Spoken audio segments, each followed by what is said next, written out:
Fodder TV. The world is thinking.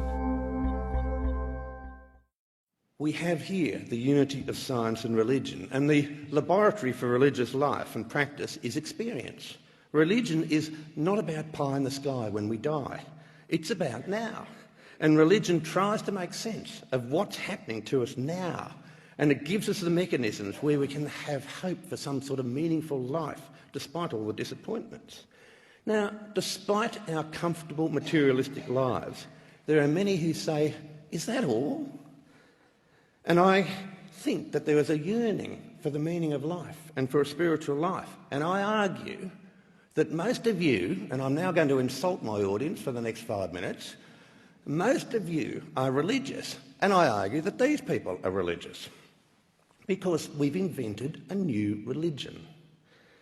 The rise of environmentalism parallels in time and in place the decline in Christianity and socialism. And this new religion is just terrified of doubt.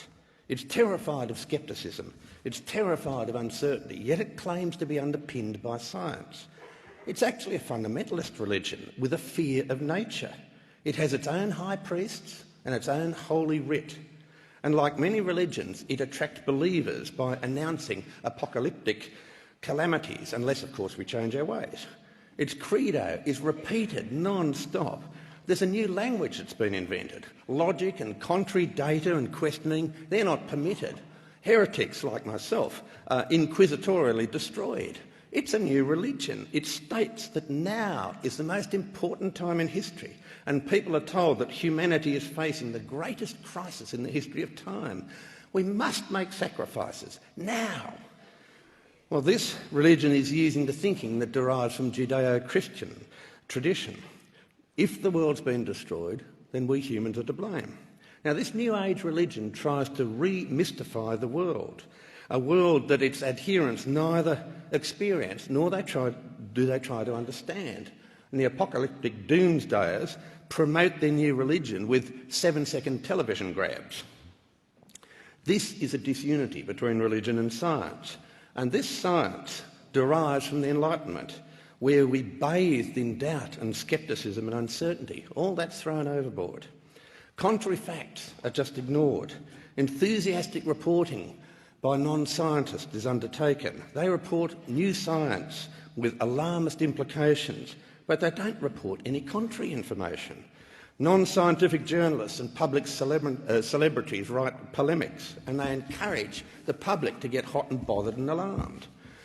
The environmental religion produces widespread fear and longing, all wanting a simple, all-encompassing narrative of the world. It offers an alternative account of the natural world with which the adherents have very little contact. It's a city-based religion. Environmentalism embraces a myth of the fall, a Christian myth, the loss of harmony between man and nature.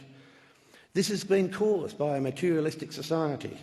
It searches for a lost Eden that probably never existed.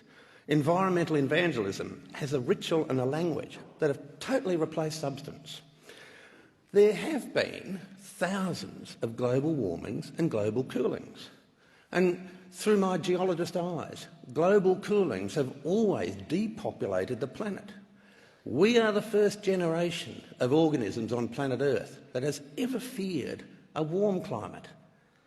Environmentalism really creates and exacerbates problems in the third world with disease and food shortages and destroys economies. It's highly flawed. When the environmentalists finally recognise that they are actually religious, then a real discussion can take place with other scientists. Until then, they're just like the creationists. They claim that they're scientific, but really the foundations are religious and dogmatic. So your contradictory religion of environmentalism has given you a purpose in life. You've ignored all the contrary evidence, fine, but your religion provides you some of the stitches that hold the fabric of society together. Now, unless these people here are anti-environmental, I argue, how on earth can they argue that we'd be better off without religion when they themselves are religious?